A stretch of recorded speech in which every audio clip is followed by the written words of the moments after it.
Vamos a ir preparando la presentación, Alan. Por favor. La verdad que es un placer estar acá con ustedes. La verdad que, como saben, muchos que me conocen, salgo de esta casa, es un orgullo para mí volver. Mi primera presentación como geólogo fue en el 10º Congreso Argentino de Geología en Tucumán. Pero de todas maneras, 20 años, ¿verdad? Del doctor Florencio Acerolas Muy y bien. el doctor Víctor Ramos. La idea de esta presentación es mostrarles desde el punto de vista técnico cómo se estiman recursos de litio. Y el objetivo o el concepto es desde el punto de vista evidentemente práctico. Lo digo porque existen, y he visto en el ambiente donde nos movemos, primero, como todos saben, hay un gran boom del concepto del tema litio, primero. Segundo, hay un gran desconocimiento del tema litio. Tercero, desde el punto de vista técnico, la mayoría de los profesionales que nos dedicamos a desarrollar o a descubrir proyectos, tenemos casi siempre algún background técnico de rocas duras, pero rara vez tenemos un background técnico de líquidos. Y el litio en la Laguna Argentina se encuentra alojado dentro de salmueras, son recursos líquidos. Se parece más a estimar el volumen de agua de un acuífero de la pampa húmeda que a estimar el contenido de cobre de un pórfido o de oro de una beta. Y por eso, justamente, es que hay tan escaso conocimiento y he, lamentablemente, tenido la oportunidad de escuchar a queridos colegas y profesionales a veces haciendo números realmente equivocados, realmente malos. Y por supuesto eso hace que no mostremos la calidad de geólogos que realmente somos. Entonces, es bueno que revisemos las normativas internacionales. En la empresa donde desarrollé anteriormente el proyecto de litio de Cauchari, desarrollamos en realidad lo que hoy es en Canadá la normativa para el cálculo de recursos de litio. En otras palabras, nosotros, como decir con orgullo, los argentinos definimos cómo se estiman recursos de litio. Por lo menos tuvimos una gran injerencia en eso, y el texto de la cálculo de recursos en el ENI 4301 para litio es nuestro. Entonces la verdad es que me pareció muy oportuno volver a mi casa de estudios y mostrar qué es lo que hicimos, por qué, etc. Entonces vamos a hablar un poquito de esto. Por supuesto que estoy utilizando el proyecto que nosotros desarrollamos hoy en día como un caso de ejemplo, un caso de testigo. Para dar una breve introducción, lo que ustedes ven en este gráfico es una gráfica que ve del año 2007 al año 2017 cómo ha ido cambiando el uso del litio, y pueden ver que las baterías que se encuentran abajo ha ido incrementando en su proporción. Hoy en día llega casi al 40% del litio que se usa va para baterías. Solo como ejemplo, en el 2007 era alrededor de la mitad. O sea, todavía el litio se utiliza para muchas otras cosas, se va a seguir utilizando, pero son las baterías las que están llevando adelante la demanda. En la siguiente gráfica les quiero mostrar, tiene un delay el botoncito. En la siguiente gráfica les muestro quiénes son los productores. Lo que ven arriba, que dice producción anual, les muestra que Australia, Chile y Argentina son el primero, segundo y tercer productor mundial de litio. Y lo que ven abajo son las reservas. Y justamente lo que decía Daniel nos muestra que las reservas de Chile son abrumadoras, realmente abrumadoras. Y las de China también son bastante grandes. Nosotros estamos tercero en reservas y también estamos tercero en producción anual. Sin embargo, el descubrimiento de nuevos yacimientos que ha ido incrementándose, especialmente gracias al cambio de condiciones económicas que se dio en Argentina en los últimos 2 años, que permitieron el ingreso de inversiones, de perforaciones, etcétera, que ha y está generando nuevos recursos. El nuestro es uno de ellos, ya se lo voy a mostrar, es el 8º más grande del mundo, o sea que nuestro team de trabajo descubrió el 3er yacimiento más grande del mundo y ahora el 8º. Y eso va, por supuesto, al gráfico de abajo, reservas de Argentina, ¿sí? Argentina tiene mucho lugar para crecer. Yo estimo que puede llegar a tener reservas comparables a las de Chile, y puede, y va, sin lugar a duda, a producir mucho más litio del que produce actualmente, y se ve en la gráfica de arriba. O sea que hay un gran futuro para Argentina y hay un gran futuro para incrementar las reservas. Eso quiere decir que nuestros profesionales que están acá presentes tienen una gran oportunidad de trabajar aumentando reservas de litio en la Argentina. Y de eso vamos a hablar, de las técnicas para hacerlo. ¿Okay? ¿Cómo se calculan los recursos de litio en una salmuera? Básicamente, podemos llamarle estrategia, el objetivo, digamos, es cuantificar la cantidad de litio que tenemos adentro de un salar. Y no es fácil, porque piensen conceptualmente que ustedes tienen el litio adentro o disuelto en líquido. Y el Daniel, su genial exposición, yo la había escuchado tal vez, decía que si los geólogos son buenos, puede ser que el cálculo de recursos y que las características geotécnicas del yacimiento sean correctas y sean constantes, porque un yacimiento de oro no se mueve, pero un yacimiento de litio se mueve. O sea que acá estamos tratando de determinar cuánto hay en un proceso dinámico que cambia con el tiempo. Ustedes un yacimiento de litio lo pueden explotar por 100.000 años, siempre hay, porque ustedes están sacando un volumen de líquido y están entrando un volumen de otro líquido, o sea que en realidad el líquido siempre está. Entonces están siempre sacando un poquito menos cada año, ciertamente, pero es un proceso bastante complejo de determinar cuánto van a poder sacar. Pero por eso también son yacimientos muy longevos. De hecho, nuestro cerró una mina en San Luis. De hecho, hay uno en Estados Unidos que tiene ya 70 años de producción. Cada vez produce menos, pero sigue produciendo, porque en definitiva va mezclándose la salmuera original con agua dulce, agua dulce y otras salmueras, entonces siempre va a estar yéndose un poquito menos. Pero es difícil establecer los números, y hay que ver bien cómo se hace. Básicamente vamos a usar un caso efectivo para establecer los recursos. Y antes de eso, vamos a ver algunas definiciones que también noto con frecuencia con nuestros colegas, a veces cometen algunos problemas conceptuales cuando piensan recursos, reservas, clasificación de recursos, clasificación de reservas. ¿Sí? Entonces, nosotros usamos la clasificación del CIMO, del Canadian Institute of Mining. Las empresas para las que yo me he desarrollado han estado siempre financiadas por Canadá. Existe en el mundo una legislación para poder financiar proyectos. Uno no entra a un proyecto a financiarlo diciendo yo tengo y resulta que eso no está comprobado. Las formas y la metodología de determinar recursos y reservas está previamente establecida. En Canadá lo lleva el Canadian Institute of Mining. En la Argentina todavía no tenemos, espero que pronto tengamos una nomenclatura aceptada por el Estado, por las provincias y aceptada por todos los colegas. Es algo que se está o se ha estado trabajando en la Asociación de Geólogos Economistas.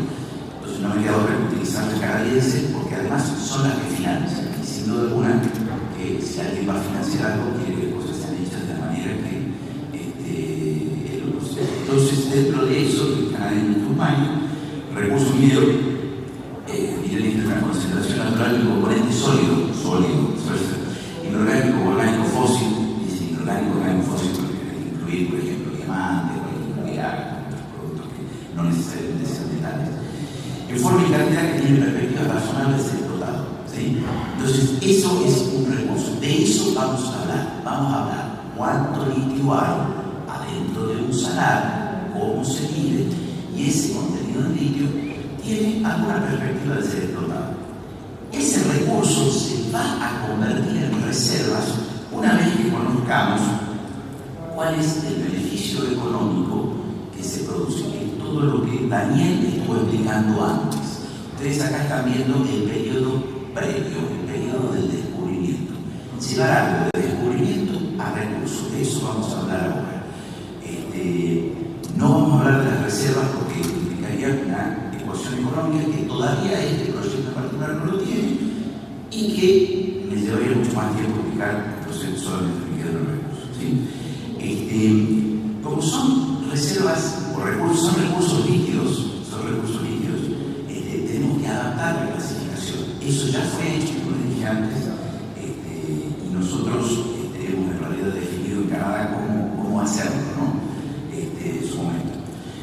Bueno, ¿cuáles son las estrategias para poder hacer eso? O sea, ustedes son un geólogo, los acaban de contratar y le dijeron que tienen un salar hipotético en la cuna. Le dijeron, señor, yo tengo un salar, le tomé 2 muestras y tiene litio, quiero saber cuáles son sus recursos. ¿Qué hago? ¿Cuánta plata necesito? ¿Qué tengo que hacer? Bueno, lo primero, geoquímica de superficie, hacerle un agujero a la sal, dejar que la salmuera penetre dentro de ese agujero, o sea, sale inmediatamente, colectar una muestra y ver si la muestra tiene litio. Bueno, luego perforar, saber la geoquímica de ese salar en profundidad, el mismo proceso, pero en vez de hacerlo en superficie, a 1 metro o 50 centímetros, hacerlo a decenas o centenas de metros.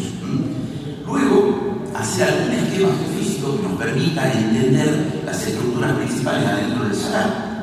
Por supuesto, tener en claro la geología y la estratigrafía de este salar. Piensen que nuestra exploración consiste en entender los espacios vacíos, no los espacios llenos de roca, los espacios vacíos. Es más parecido a la prospección de petróleo. Entonces, nosotros nos vemos cuánto espacio vacío hay dentro del salar que esté lleno de salmuera y queremos ver cómo y cuánto de esa salmuera podemos extraer y cuánto litio en particular y otras impurezas que pudiera llegar a tener tiene esa salmuera. ¿Okay? Y finalmente, un concepto que lo voy a hablar varias veces, que se habla mucho en el ambiente, no siempre de manera correcta, que tiene varios nombres. Por eso se habla mucho, porosidad eficaz, rendimiento específico, en inglés specific yield, que quiere decir, si usted tiene un volumen de roca porosa, ¿cuánta porosidad efectiva hay? En otras palabras, si yo tengo que mover el líquido a través de esa porosidad, hay poros interconectados, pero hay poros que no están conectados. Entonces, yo, si tengo 1 litro de salmuera adentro de una roca porosa, ¿cuánto saco realmente de esa roca por extracción? 1 litro, difícil, ¿no es cierto? Va a quedar humedad adentro, y no va a ser 1 litro. ¿Y cuánto va a ser? ¿Va a ser medio litro, 200 metros cúbicos, 800? Eso es lo que tenemos que medir y eso es la porosidad eficaz. Eso es fundamental porque es una medida directa del recurso. Usted no puede contar como recurso aquel que queda adentro de la roca. Si quedó dentro de la roca, no es recurso, lo tiene que poder sacar para que sea recurso. Entonces, para poder hacer esto, estamos con el delay de la... A ver, sí señor, ahí está. Vamos a hablar de nuestro proyecto, que es el proyecto Tres Quebradas.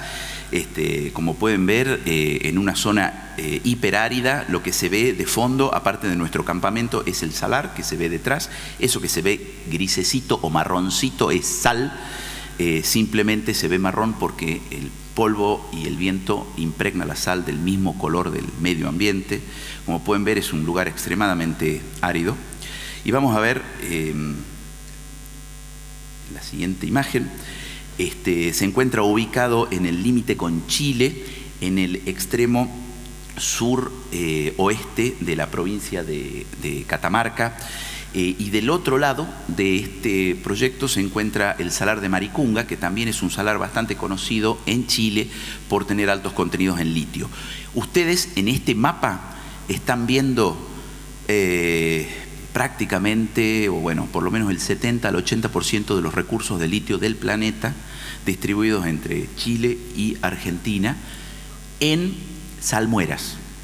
Hay otra mitad de recursos de litio que están en Australia, que están en rocas, que no hacen a esta presentación, pero son hoy la mayor producción del mundo. Y si nosotros, como decía Daniel, como decía Julio, no ponemos estos proyectos en producción, pues los australianos serán más ricos y nosotros seguiremos siendo pobres. Así que tenemos que tratar de poner esto en producción.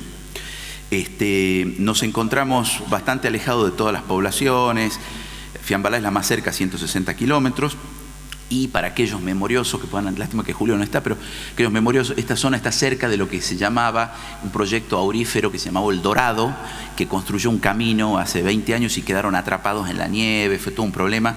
Nosotros operamos hoy todo el invierno, reconstruimos el camino para hacerlo operativo a lo largo de todo el año. Así que estamos muy orgullosos de eso y demostrar que la cordillera argentina se puede trabajar todo el año, como se trabaja en la Antártida todo el año, o en el Ártico, quise decir, todo el año. Esta es una imagen del proyecto. Se encuentra a 4.100 metros de altura, tiene caudales que están ingresando a través de aguas geotermales. Lo que ven en estrellas amarillas son básicamente aguas termales entrando al salar y entrando a este complejo de lagunas. Una parte no menor del caudal que ingresa es agua termal, o sea que no es agua de lluvia. De hecho, el ingreso es permanente todo el año. Y lo que se ve en blanco es una costra de cloruro de sodio, que es típico, digamos, de este tipo de yacimientos, de este tipo de salares. Una cosa importante, no todos los salares de la Puna tienen litio, o sea que porque alguien diga que tiene un salar o una zona marginal un salar, no quiere decir que tenga un yacimiento. Salar y yacimiento de litio no son sinónimos. Es como decir que una veta, porque es veta, tiene oro. No, una veta puede ser de cualquier cosa. No todas las vetas del mundo tienen oro. Lo que sí tenemos acá, y es algo muy interesante en la foto que ustedes están viendo dos cosas. El lago arriba y el salar abajo. Bonito el lago. Ustedes creerían que ese lago tiene agua.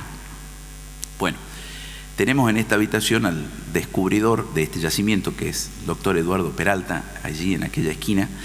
Es realmente la primera persona que se acercó a este lago y dijo, con la curiosidad del geólogo, con la capacidad de descubrimiento realmente y de generar riqueza que tiene un geólogo, tomó una muestra de este lago y él descubrió que este lago no tiene agua. Eso que ven ahí no es agua.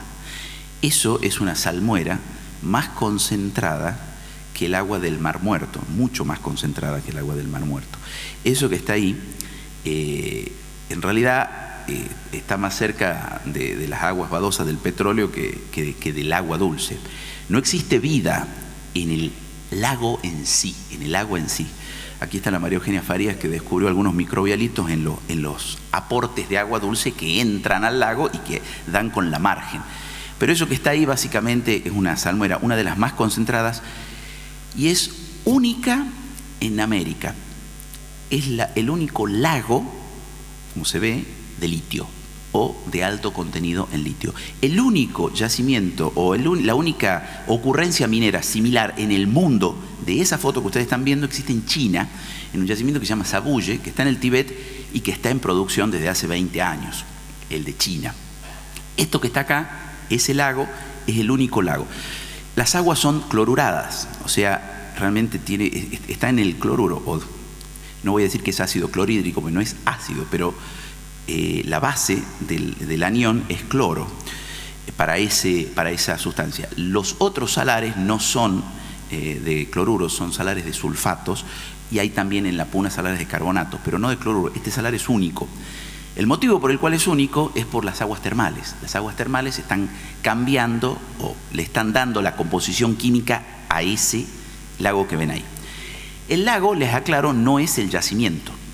No, el yacimiento está en el salar que está abajo. Lo que pasa es que el lago es un afloramiento. El lago es, los gringos le llaman payback hill, vendría a ser lo que se ve en superficie, que un geólogo puede ir y descubrir fácilmente. El litio y el gran yacimiento se encuentra debajo del salar que están viendo debajo, que tiene esa rugosidad característica. Es como caminar arriba de un frasco de cloruro de sodio, o sea, de un frasco de sal, de lo que tienen en la mesa. Lo que ven arriba acá son las fuentes geotermales. Estas fuentes geotermales, a ver, para que se dé una idea, si alguien puede identificar, hay 2 camionetas ahí arriba en el ápice y hay personas en la desembocadura. O sea, pueden ver que esto es muy grande, el aporte geotermal enorme. Y lo que ven acá es el aporte geotermal que en este caso, en ese lugar donde está la camioneta, tiene 560 miligramos de litio por litro. Yo sé que cuando hablamos de litio también es difícil porque estamos acostumbrados al oro, a las onzas o a la plata o al cobre, y con el litio, bueno, ¿qué es alta ley, qué es baja ley? Bueno, le estoy diciendo que estas fuentes geotermales son las fuentes geotermales con mayor contenido de litio del mundo. No hay ningún lugar, ningún ejemplo en el mundo con fuentes geotermales con ese contenido de litio. Ahí hay una buena tesis para alguien que quiera pensar de dónde sale ese litio. Lo que nosotros entonces vamos a ver es ahora la distribución que tiene el litio en superficie. Para hacer eso, el geólogo debe tomar muestras en una grilla. Lo que ven allí como puntos es una grilla de muestreo. Lo que está en azul es la distribución de litio y lo que está en verde es la distribución de potasio. Estos proyectos con frecuencia tienen potasio. Este es el caso de este proyecto, tiene bastante potasio. Hoy el potasio no vale, por consiguiente no agrega valor al proyecto para nada, pero sabemos que existe el recurso y para poder convertirlo en reserva dijimos que tenía que tener valor económico. Hoy no se puede convertir en reserva ese potasio, que no tiene valor económico, pero sí se puede convertir en reserva el litio que está en azul. Y lo que pueden ver, los colores más oscuros marcan la mayor ley, los colores más claros marcan menos ley, y lo que pueden ver ahí es la distribución. Se ve que en el lado norte hay más litio que en el lado sur, y observen las estrellitas, esas amarillas chiquitas que se ven ahí, que son las fuentes geotermales, que aparentemente guardan una directa relación con los valores más altos de litio, evidentemente. O sea que las fuentes geotermales son el origen del litio en este yacimiento. Acá podemos ver el tipo de trabajo que se hace. Entonces, después de que hemos medido, hemos muestreado en una grilla todo el salar, entre paréntesis, el lago lo hicimos con un bote. El bote que usamos tenía energía solar, en otras palabras tenemos un motor funciona con energía solar, con una batería de litio, y así recorrimos el lago y básicamente muestreamos tanto la superficie como en profundidad. Vuelvo a decir que el lago constituye una muy pequeña parte del recurso, pero hay que muestrearlo porque en una grilla sistemática ustedes tienen que tener todo el salar acotado. Luego se procede a las perforaciones. Acá pueden ver, se ve que hemos perforado básicamente todo el salar, y con todo el salar pueden ver los resultados sobre cada pozo, ¿okay? Este proceso, primero grillar, después perforar. Las perforaciones, pueden ver acá 2 máquinas, una al lado de la otra, y alguien diría, pero ¿por qué perforar uno tan cerca del otro? Son pozos diferentes. Se hace 2 tipos de trabajo aquí. Perforación por diamantina para extraer la roca, para entender la geología, entendiendo que lo que estamos buscando es el espacio poroso, el espacio abierto adentro de esa roca, pero eso no nos permite conocer el contenido de salmuera o de la composición química de la salmuera, porque cuando usted saca la roca o el testigo, la salmuera inmediatamente cae como si fuese un balde de agua, apenas abre el testigo y no puede muestrearla. Entonces hay que hacer 2 perforaciones. Una es la de la diamantina que le está extrayendo la roca y otro tipo de perforación para extraer la salmuera. Hay varias técnicas, pero ahí les recomiendo que hablen con empresas perforadoras que saben de esto. Posteriormente hay que reconstruir la geología del salar. Acá tienen lo que es en 3 dimensiones cada perforación y la reconstrucción geológica que se hace con esos testigos de la estratigrafía, entendiendo que no están haciendo, colegas, estratigrafía secuencial, ni buscando fósiles, ni tratando de entender los ciclos de nada. Lo único que están tratando de hacer es separar distintas unidades por su porosidad, no por su origen, su color. Entonces el estratígrafo tiene que ubicarse y decir, bueno, ¿qué es lo que esta gente busca? Esto es geología económica. No queremos saber si esto pertenece al Pleistoceno. No, lo único que queremos saber es, esto es poroso, esto es menos poroso, esto es más poroso. Y esa porosidad hay que medirla. Y esas unidades que ven ustedes ahí son unidades de porosidad, básicamente, o unidades hidroestratigráficas. Y cuando hablo de porosidad, de nuevo estoy hablando de la porosidad eficaz o de esa porosidad que es cuánto líquido puede pasar o puede migrar adentro de la roca. Acá están viendo dentro del modelo estratigráfico, con un modelo en 3 dimensiones, se comienza a unir unidades estratigráficas de igual porosidad. Y el número que ven ahí, 18,2%, 7,8%, es la porosidad promedio medida. Entonces, de arriba a abajo, la que está arriba, que dice Very Porous Alite, es la unidad superior. A la derecha, esa unidad roja que ustedes ven ahí, a la derecha ven cómo es esa roca. Pueden ver que es muy porosa, es una sal muy porosa. Y pueden ver abajo, donde dice Upper Sediments, o sedimentos superiores, una porosidad menor del 7,8%. Y pueden ver ahí esas arenas que están adentro de la caja de testigos. Eso es lo que estamos midiendo, la unidad de arriba, la unidad de abajo, y ya vamos a seguir para abajo. Antes de eso, les hago referencia a esa cajita plástica que ven ahí, ese tubo. Ese tubo se toma directamente de plástico adentro de la roca o adentro del muestreo de la perforación para medir la porosidad adentro de ese tubo. Eso es lo que me va a dar ese valor, 7,8, 18,2%. Esos ensayos de porosidad, en este caso nosotros lo hicimos en un laboratorio certificado de Estados Unidos. Existen distintos laboratorios y distintas técnicas. Y igual que cuando van al médico y le dice si tiene alta o baja la glucosa, yo qué sé qué, y le dicen que bueno, que depende de la tabla que use, acá pasa lo mismo, depende de la tabla que use, son los números. Entonces, por eso se utilizan laboratorios certificados. Y por ejemplo, cuando se mide la porosidad, es la porosidad eficaz de la salmuera, no del agua, porque esto no es agua. Esto pesa un 30% más que el agua. Esto no es agua, de hecho es imposible de beber. Entonces tienen que hacer todos los ensayos con salmuera y no con agua. Pasamos al siguiente, simplemente mostrando el resto de la unidad geológica, que pueden ver que luego viene alita de nuevo, después viene una alita masiva, después viene un sedimento de nuevo. Y pueden ver que cada unidad tiene una porosidad diferente. Por consiguiente, esa porosidad es exactamente el número o factor que ustedes van a usar en el cálculo de recursos, porque una porosidad del 9,8%, del 10, quiere decir que en un metro cúbico solamente tengo de esa roca el 10% de espacio poroso para meter salmuera adentro y que fluya, que sea transmisiva esa porosidad. Bueno, ya hemos determinado la geología, ya sabemos cuál es la porosidad. Ahora pasamos a la geoquímica, o sea, hemos tomado la muestra de salmuera de cada intervalo y acá podemos ver en una sección longitudinal que va, como pueden ver, de norte a sur en el salar, aquí digamos, del lago norte al lago sur, pueden ver la composición química en profundidad. Se ve nuevamente que en profundidad la salmuera tiene más ley arriba, menos ley hacia el sur. Entonces ahora ya tenemos la geología con su estratigrafía y tenemos la composición química en profundidad y también en superficie. Eso básicamente es lo que nos permite determinar el cálculo de recursos. Para poder hacerlo, ustedes tienen que tener esto adentro de un programa que lo permita. Existen varios que se usan en minería, como Vulcan, como MineSight.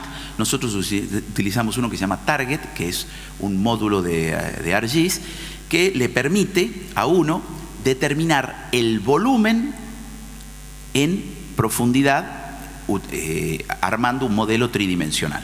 En este caso, identificamos dos cutoff, ¿no? Puntos de corte, que se los voy a sumarizar, simplemente dan 2 o 3 millones de toneladas de carbonato de litio, según el cutoff. Más alto, menos carbonato; más bajo, más carbonato de litio. Eso se distribuye, digamos, adentro de todo el volumen del yacimiento, básicamente con el sector del cutoff más alto, está ubicado al norte, que es la figura que se ve arriba, donde pueden ver que tiene mayor contenido. Tenemos 2 millones de toneladas de carbonato de litio en esa colita norte que ven allá, o 3 si utilizo todo el yacimiento y bajo la ley. ¿Querés marcar con el puntero? Ah, qué bueno. Hay uno por ahí, pero Sí. arriba tenés El puntero. Arriba o acá. Ahí está. Perfecto. Ah, me encantó. Vieja escuela. Le tuve miedo al puntero de la compu. Bien. Este trabajo se hizo solamente en una temporada. En una temporada. O sea que estuvimos 4 meses perforando y descubrimos este yacimiento. Todavía queda más por descubrir, sin duda alguna. Ya vamos a hablar de ese tema, pero solo para mostrarles que en profundidad no hemos terminado de perforar y por consiguiente tenemos más recursos que no hemos podido medir, o creemos que tenemos más recursos que no hemos podido medir en profundidad. Entonces eso es algo que nos queda pendiente para esta temporada. Acá podemos ver los ensayos de bombeo que se hacen. ¿Por qué ensayos de bombeo? Miren, esto es el equivalente en un yacimiento de cobre o de oro o de hierro a cuando hacemos la metalurgia y tenemos que hacer un pozo y extraer el material y ver si los túneles están estables o si el pit se mantiene. Bueno, en litio hay que hacer bombeos para ver si cuando uno extrae ese flujo, y uno teóricamente está diciendo de que yo voy a poder extraer esta salmuera, ¿es verdad que la vas a poder extraer? Bueno, hay que demostrarlo, y demostrarlo en el tiempo, con lo cual hay que hacer estos bombeos por días, muchos días. Se hacen distintos tipos de ensayos que los hidrogeólogos conocen muy bien. Y acá vemos a los muchachos y acá vemos los distintos lugares donde se hicieron ensayos de bombeo con sus resultados. O sea, no solamente hay que hacer ensayos de bombeo, sino que hay que hacerlos a lo largo del salar. Acá se me corrió el archivo por algún motivo. Quiero que vean, esto que se ve acá son los recursos. Entonces, esto que está acá es la profundidad. Pero este grafiquito, por algún motivo, se me corrió para abajo. Así que esto va acá y esto va acá. Entonces, si me hacen el favor con su imaginación, en el lago hay solamente un 2% del recurso. En las rocas porosas que están abajo, un 16%, que llegan apenas hasta los 35 metros. Un poco más abajo, hay otro 16% del recurso, y en menos de 100 metros se encuentra el 80% del recurso hasta ahora descubierto. En profundidad, 250 metros, tengo otro poquito, 2% del recurso, pero como les mostré en el gráfico anterior, en profundidad tengo pocas perforaciones, por consiguiente hay mucho potencial futuro con este recurso. Bueno, esto que les he mostrado entonces han sido básicamente las características generales del recurso. Ahora, algún geólogo incauto que conoce poco de geoquímica hubiese creído que tuvo éxito, hubiese dicho: llegué, había litio, lo vi en superficie, lo vi en profundidad, lo modelé en 3 dimensiones, tengo un yacimiento. Equivocado, mal. Los yacimientos de litio no solamente deben contener litio. Acá les muestro la relación magnesio-litio y sulfato-litio. Magnesio y el sulfato son 2 componentes muy comunes en todos los salares de la puna. Bien, si la relación magnesio-litio supera a 10, los yacimientos son básicamente inutilizables. El magnesio se combina con el litio produciendo un tipo de arcilla que es indestructible bajo condiciones comerciales. Así que estos yacimientos que están acá, incluyendo el famosísimo salar de Uyuni de Bolivia, son yacimientos que no se pueden poner en producción con los conocimientos técnicos actuales y con condiciones económicas, se entiende, o sea, eso se puede poner en producción con un beneficio económico, ¿sí? O sea que había que medir también el contenido de magnesio, porque si el salar tenía mucho magnesio no valía hacer la pena ningún trabajo anterior, no importa el litio que tenga, debía carecer de magnesio, o por lo menos tener menos de 10 veces más magnesio que litio, aproximadamente. El sulfato es un factor de costo. El sulfato, la mina que se encuentra acá afuera, Sabuye, se encuentra en producción, tiene muchísimo sulfato. Este es el lago de litio que les conté en China. Bueno, ese lago de litio está en producción, pero su costo productivo es como 5 o 6 mil dólares la tonelada. O sea que es muy alto. Hoy están más o menos bien porque el costo, como dijo Daniel, anda en alrededor de 10.000 la tonelada. Pero hoy está a buen precio, si no, esta gente perdería plata. Y hasta hace poco perdía plata. Estos yacimientos tienen un costo de producción, Silver Peak, por ejemplo, de alrededor de 4 a 5 mil dólares la tonelada. Cuando seguimos bajando, yacimientos acá andan alrededor de los 3 mil dólares la tonelada. O sea que hay una relación directa, más sulfato, más costo. Nuestro proyecto Tres Quebradas es único. Es el proyecto con menor impureza del planeta. No hay ninguna salmuera en el mundo con esta composición química. Por consiguiente, estimamos que es muy favorable su explotación. Es una salmuera realmente muy, muy interesante, y tiene bajo costo. O sea que recién ahora podemos empezar a pensar en un recurso. Bien, ¿no tenemos litio? Sí, chequeado. ¿Tenemos sulfato? Nada. ¿Tenemos magnesio? Nada. Bien. Desde el punto de vista de la ley que les dije, la ley promedio, digamos, de este yacimiento son 720 a 800 miligramos por litro de todo el recurso. O sea, la totalidad del recurso tiene un promedio de 800 miligramos por litro. Es el cuarto yacimiento de más alta ley del mundo. O sea que estamos muy bien desde el punto de vista de la ley. Desde el punto de vista ahora del tamaño, todavía no es uno de los más grandes, es el octavo más grande. Sin embargo, tenemos una sola campaña de exploración. Solamente la primera campaña ya definimos el octavo yacimiento más grande del mundo. O sea que las chances de que esto crezca son muy buenas, muy optimistas. Ahora les voy a contar un poquito, para darles una pasada, de cómo son la estructura de inversión que requiere hacer este trabajo. Porque aquellos que creen que todo esto fue simplemente ir, pasear, levantar la muestra y voilà, sos millonario, no. Hemos gastado 10 millones de dólares. Esa inversión de 10 millones de dólares la ven acá. Esto es un campamento operativo todo el año.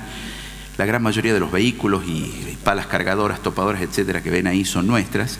Y eso hoy está operativo en pleno invierno. Una verdadera hazaña teniendo en cuenta lo que fue años atrás el caso del Dorado, que no se pudo trabajar durante el invierno.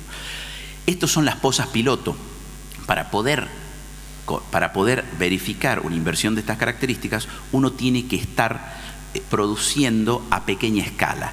Entonces, lo que ven aquí son las bombas a pequeña escala y las pozas a pequeña escala, porque lo más importante acá es medir la evaporación, porque el litio se concentra evaporando en pozas. Ese es el proceso y esa es la metalurgia que hacemos.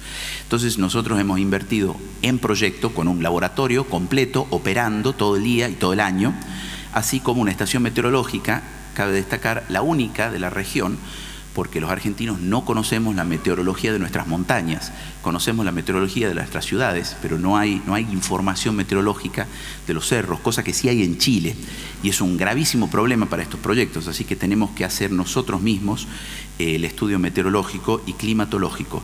Y acá, solo por comparación, podemos ver la curva negra es la evaporación en el salar de Atacama, la curva azul la evaporación en el salar de Tres Quebradas, y tenemos modelada la evaporación de Hombre Muerto y de Cauchari, simplemente mostrando que las condiciones de evaporación de nuestro salar son semejantes, ni mejores ni peores, que de otros salares que se encuentran en producción. Eso también hay que tener en cuenta.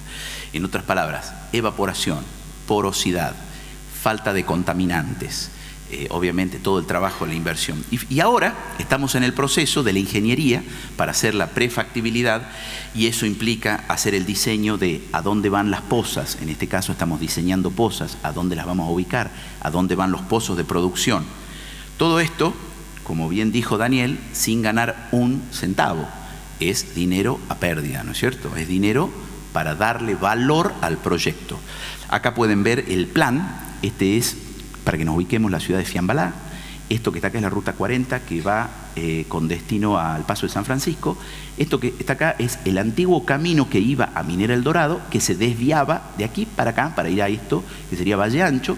Y esto que está acá es el desvío que nosotros hacemos hacia el norte para ir a Tres Quebradas. Este camino lo hicimos nosotros, este camino es el camino antiguo, que lo hemos mejorado. Con mucho orgullo decimos que hoy en 2 horas subimos al proyecto y bajamos.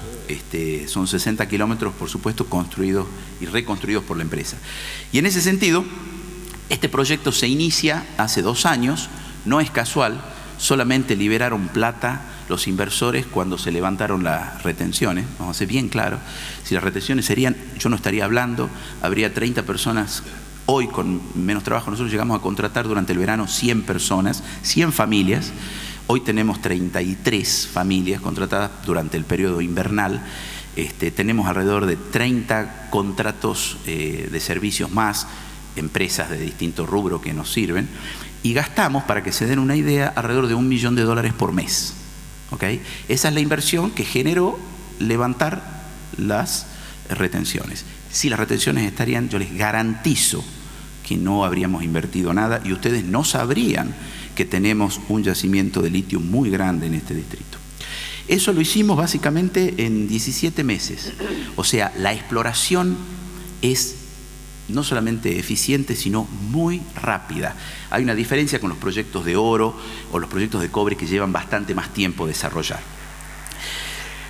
Entonces, y en conclusión, el cálculo de recursos de salmuera consiste en averiguar el espacio poroso que existe, el volumen de espacio poroso adentro del salar, la composición química no solamente de la salmuera, no solamente entendiendo el contenido en litio, sino el contenido en otras sustancias que pueden determinar que no puede explotar el litio adentro del espacio poroso de ese volumen, por supuesto, y con eso modelarlo en un sistema en 3 dimensiones que me permita entender ese volumen y esa química. ¿Okay?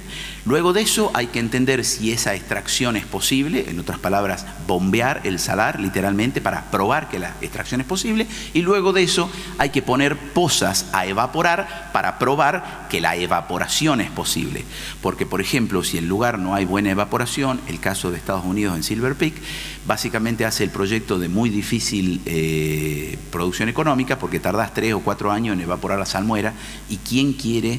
Imaginen ustedes si en la cosecha de un año para el otro, no sé, alguien que plante caña de azúcar tiene problemas para financiarse. Imagínense una cosecha que tarde 4 años en producir, ¿no es cierto? No sirve tampoco, así que la evaporación es muy importante, ¿ok? Algunos detalles o algunos tips: no se puede extrapolar los datos de un salar al otro. No pueden agarrar y decir, en el salar de al lado la porosidad es tal, yo voy a usar esa porosidad. No se puede. No se puede agarrar un salar y decir, la química de este salar es la química de este salar es este otro, entonces la mía que está en el medio es esto. Eso no se puede, es una falacia y una pavada. Y básicamente se debe hacer un estudio integral, realmente. No es un estudio solamente de la geología. Esto es mucho más que geología. Estos son proyectos químicos, son proyectos industriales.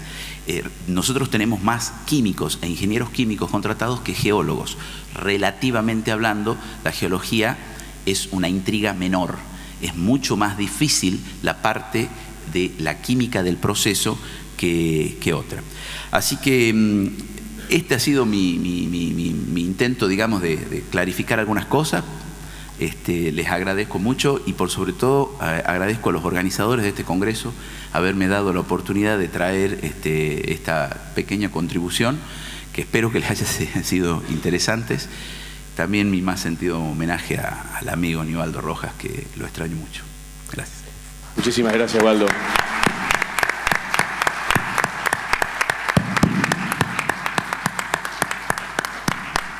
Muy bien, preguntas de la gente para el doctor Waldo Pérez. Allá tenemos la primera, acá tenemos la segunda y acá tenemos la tercera.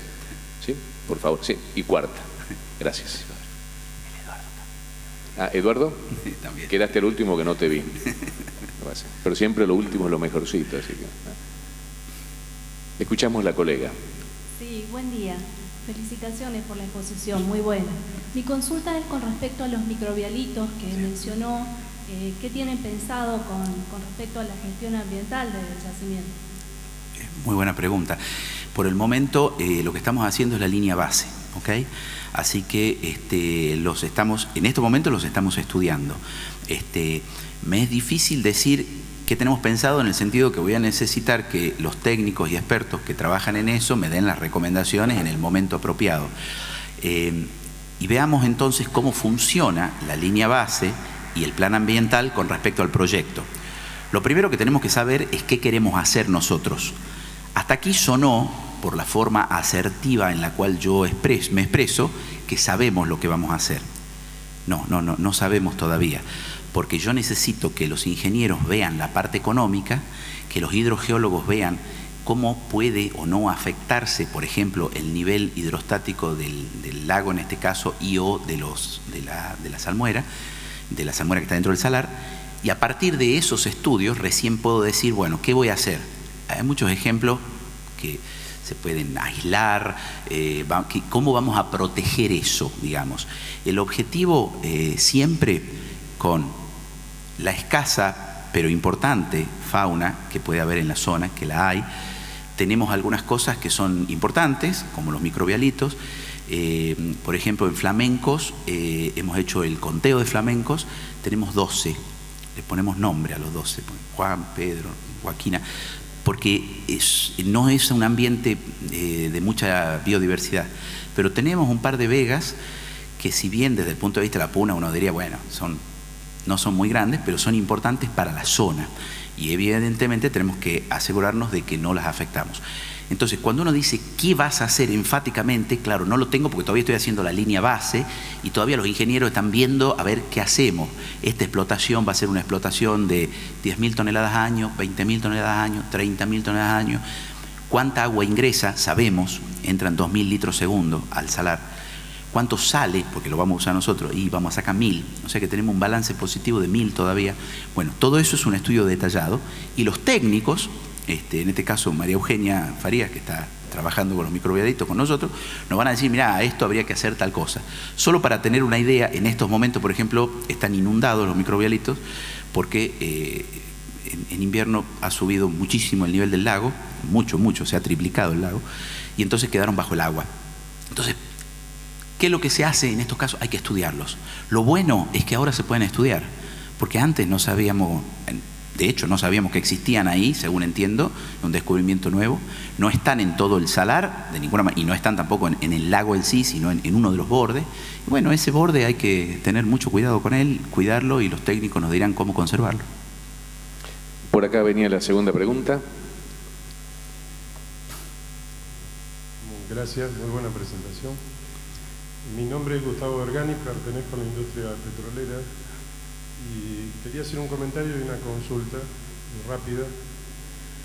Tenemos algunos puntos en común. La industria petrolera trabaja con fluidos, lo que cambia la profundidad, ¿no? Es mucho mayor, mucho más profunda, y otras inversiones, otros costos. Sí. Relacionado a la charla anterior, la industria nuestra también tiene un riesgo de exploración, un riesgo alto.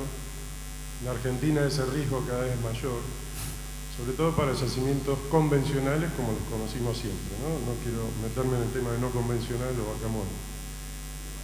A partir de esa exploración, que puede ser exitosa, hay toda una inversión y puede ser tan grande como la que mostró Daniel.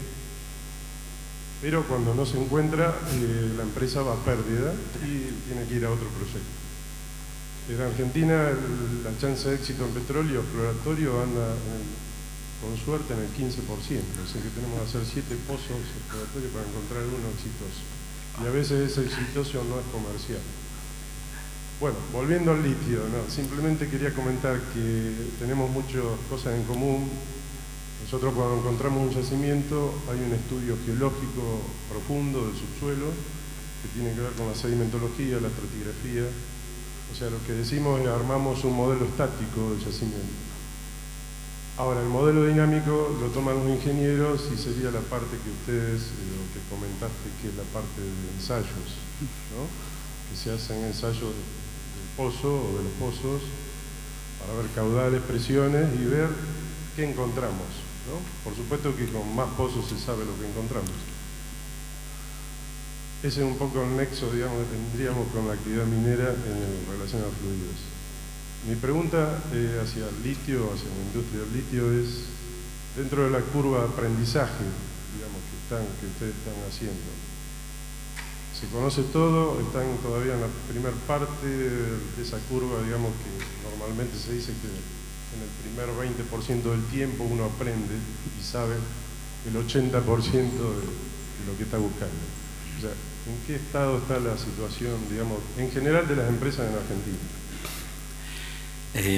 Bueno, a ver, depende, porque como esto es multidisciplinario, existen distintas curvas de aprendizaje, ¿no? Una sería la exploratoria. Yo le diría de que todos los salares de la Puna los hemos muestreado. Voy a ser todavía más enfático, los he muestreado. O sea, hay muy pocos salares, si es que hay alguno que tenga un poco más de algunos kilómetros cuadrados, que yo no tenga una muestra de ese salar. Entonces, desde ese punto de vista, conocemos nuestros salares.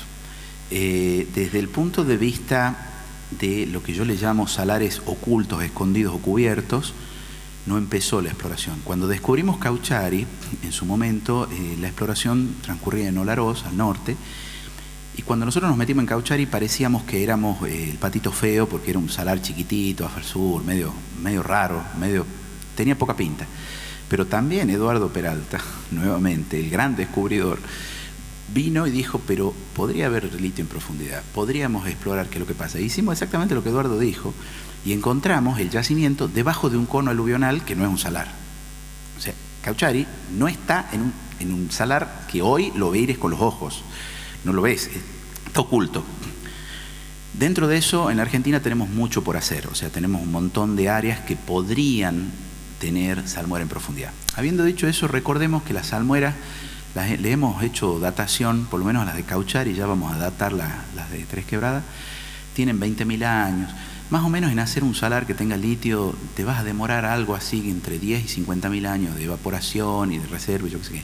Por consiguiente no van a aguantar mucho tiempo abajo, a diferencia del petróleo, que puedes tener petróleo bastante antiguo metido abajo. El salar se te va a básicamente terminar de cristalizar y en la medida que se compacte por presión está frito. Así que tampoco va a haber demasiado, pero hay lugar para nuevos descubrimientos. Desde el punto de vista de los procesos, no se imaginan la cantidad de investigadores que hay. Los conozco, digamos, hay un grupo que está investigando en Israel, otro en Sudáfrica, otro en Rusia, otro en Estados Unidos, otro en Canadá, que están todos investigando distintas maneras de procesar. Porque hay muchísimo litio, pero está todo con impurezas. China, si lograra limpiar el magnesio de sus salmueras, nos quedamos todos sin trabajo. Olvídense porque China tiene tantos salares. Lo único que nos salva a nosotros es que tienen tanto magnesio que ellos han puesto, de hecho, una institución en un salar que yo lo conozco, son 6 pisos de edificio por una manzana de tamaño en el medio de la nada, con doctorandos, tienen 600 doctorandos a cargo del profesor Ma, 600 doctorandos, de 600 personas haciendo un doctorado. Yo no sé si tenemos eso en toda la Universidad de Tucumán, para que estudien este problema y traten de resolverlo. Yo sinceramente espero que no lo resuelvan, pero ahí hay cosas que pueden pasar. Waldo, y que los coreanos no puedan bajar el costo del agua de mar. Sí, exactamente. Porque directamente bueno fue. Ahí me siento más seguro con un eso. poquito más seguro, sí. Sí. María Eugenia. Gracias, Gustavo. Sí. Gracias por la presentación, muy clara. Ahora tengo más ideas. Una cosa que quiero aclarar es que el IEX, con respecto a la primera pregunta, después de muchísimos años que venimos pidiendo que esto se haga, el IEX fue la primera empresa que incorporó ecosistemas microbianos en sus líneas de base. Hasta ahora son 3 empresas, todas en Catamarca, en Salta y en Jujuy, todavía no están incorporadas y es muy posible que se las pueda destruir sin ni siquiera haberlas incorporado. Entonces, en eso sí quiero decirlo y que agradezco mucho a Alejo, fue muy importante. Una pregunta técnica, el carbonato, ¿qué pasa con el carbonato? Ahí vos mostraste sulfatos y... Vos es que no hay carbonatos, o sea que el carbonato que vos ves en los microbialitos, entre comillas te lo digo, es tuyo, pero no está en la salmuera, yo no lo encuentro. No hay carbonatos disueltos en la salmuera. Entonces no sé de dónde sale, supongo que será biológico ese, pero no sé de dónde sale, pero no lo tengo en solución. No hay en solución, o sea, No. son la panacea. No sé, sí, desde el punto de vista de la composición química de la salmuera, estar en cloruro es el objetivo. Todas las salmueras del mundo, que son sulfatadas la mayoría, lo que se hace es que se extrae el sulfato porque sean cloruradas, y nosotros ya somos clorurados. O sea, es como si la naturaleza nos preparó esta salmuera que está lista para producción. Muchas gracias. Aquí estaba la pregunta acá, por favor. Y después creo que quedaba Eduardo. ¿Alguien más? Sí. Sí, bien, Luis, acá. Bueno, adelante. no, la pregunta, mi nombre es Santiago Grosso, también vengo de la industria del petróleo, y mostraste una columna con un perfil con donde estaban las mayores reservas, ¿no? Sí. Estaban a 80 metros de profundidad. Sí. ¿Es la litología, diríamos, la geología de eso, sería directamente relacionada con la porosidad de esa capa? Sí. O sea, es una zona más porosa que sería una zona más arenosa. Sí, o que tiene más metros. O hay capas de alita, por ejemplo, entre los cristales de alita también sería el reservorio. Sí, sí. ¿Y la composición también de la salmuera varía con la profundidad?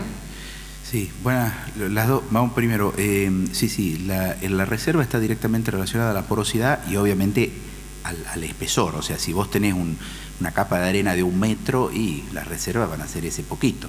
Si tenés una capa areno-limosa un poco menos porosa, pero que tiene 200 metros, y vas a tener más reserva porque tenés más metros, ¿no es cierto? Así que evidentemente hay una relación directa entre la porosidad y las reservas y el grosor del acuífero en ese caso, ¿ok? En general en estos sistemas no hay acuitardos, o hay muy pocos acuitardos. O sea que tenés por ahí una lente de arcilla, aquí o allá, casi no hay arcillas directamente. Entonces todo se transcurre. El problema es que la alita se compacta sola por presión, como ustedes saben, son buenas trampas para ustedes. Pero en superficie o cerca de la superficie no es tan compacta, al contrario, es la más porosa de todas. Entonces eso va por ahí. Por el lado de la composición química, en mi experiencia casi, pero no todos, pero la mayoría de los salares tienen mayor contenido en litio en profundidad, simplemente porque es más densa la salmuera.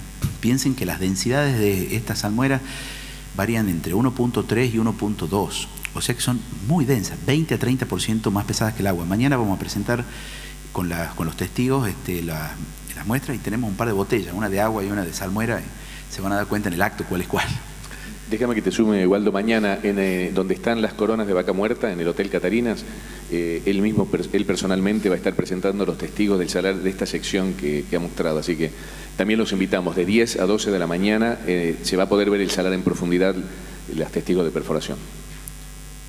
Bueno, muchas gracias. No, por favor, queda Eduardo, el descubridor. Sí. ¿Sí? No, espera un segundito que te llegue el micrófono, no te pongas ansioso. Ahora sí. Hola. No, simplemente es evidente de que es un problema geológico totalmente distinto que Cauchari. Este es un salar clásico, Cauchari es un salar terroso. Con la sorpresa que tenemos el Cauchari, que nosotros llegamos hasta 500 metros, con salmuera 496. Hoy en día hay quienes están haciendo la competencia de perforaciones en Olaroz, en Cauchari, que están pasando de los 1000 y siguen en mineralización. Acá definitivamente esa posibilidad hay que olvidarse en el caso de Tres Quebradas. No, Eduardo, lo que pasa es que tengo las dos cosas, y como siempre, ¿no? Uno agarra la manzana del árbol que está más cerca de tu mano, pero encontré la salmuera a 300 metros, simplemente no seguimos perforando, porque ¿para qué vas a seguir perforando si tenés ahí a 300? Si la tengo arriba, acá está arriba y abajo, de eso no hay dudas, tengo acuíferos profundos. Sí, en arena, absolutamente. De hecho, el 2% del yacimiento lo tengo en esas arenas profundas. ¿Por qué el 2%? Porque solo lo agarré con un par de pocitos, entonces no me da para poder unir un volumen. Pero si yo sigo perforando, lo que pasa es que esos pozos a 300, 400 metros me cuestan 300, 400 mil dólares, y el otro pozo me cuesta 50 mil, y bueno, si tenés las manzanas al alcance de la mano, ¿para qué te va a subir la escalera? Recordarles la anécdota de Eduardo, Waldo, la oficina de Mendoza. Estábamos, ¿te acordás?, muestreando los salares en 2007, e hizo un perfil, yo tengo una foto histórica, ¿no? Hizo un perfil en el pizarrón y dijo, no hay nada, Cauchari tiene un buen valor acá. y dijo, si hay algo, debe estar debajo de tantos metros, porque son acuíferos confinados, porque yo me acuerdo en el año 70 con mi padre y bla, bla, bla, y yo le saqué una foto a eso y fue lo que te dijo y fueron. Esa es la anécdota del descubrimiento, el concepto de acuífero confinado, que se extendió y se está extendiendo en todo el mundo, el señor es el que lo vio. Así que bueno, ¿alguna otra pregunta? Sí, Luis, perdón Luis, discúlpame, sí. Primero agradecer, mucha utilidad para nuestro trabajo. Tenía un comentario que es que respecto al uranio, al igual que lo que pasa con el petróleo, con el litio, en un 50% también se extrae como un fluido. Y todo lo que presentaste tiene mucha similitud de la manera que se evalúan los depósitos de uranio donde se aplica esta tecnología. Respecto a la pregunta quedó prácticamente respondida por la penúltima, era si el ensayo de bombeo era columna completa o por nivel. No, pero hay algo que me quedé corto. Realmente lo que está faltando a este proyecto, que es nuestro próximo paso, es un modelo hidrogeológico que plantea el balance hídrico. La diferencia con el petróleo es que de alguna manera a ustedes no les entra petróleo al yacimiento. El petróleo que está es el que es. A mí me entra agua al yacimiento o me entra fluidos geotermales. Entonces yo tengo literalmente un yacimiento que se mueve, un yacimiento que cambia la ley en el verano y en el invierno, un yacimiento que en una inundación particular puedo llegar a tener que pararlo. Y yo tengo que ser capaz de predecir eso, y para eso existen modelos hidrogeológicos, incluso de larga data, de decenas de años, donde yo tengo que prever el clima, tengo que prever las precipitaciones y tengo que ver cómo influye la nieve, todo el ciclo hídrico del año, y el ciclo hídrico del niño, o sea, del ciclo del niño, y el ciclo hídrico de los 20 años, para asegurarme que no te puse la planta o los pozos de extracción. Hoy tengo un pozo de extracción bajo el agua, por ejemplo. Tengo que subir la plataforma 2 metros.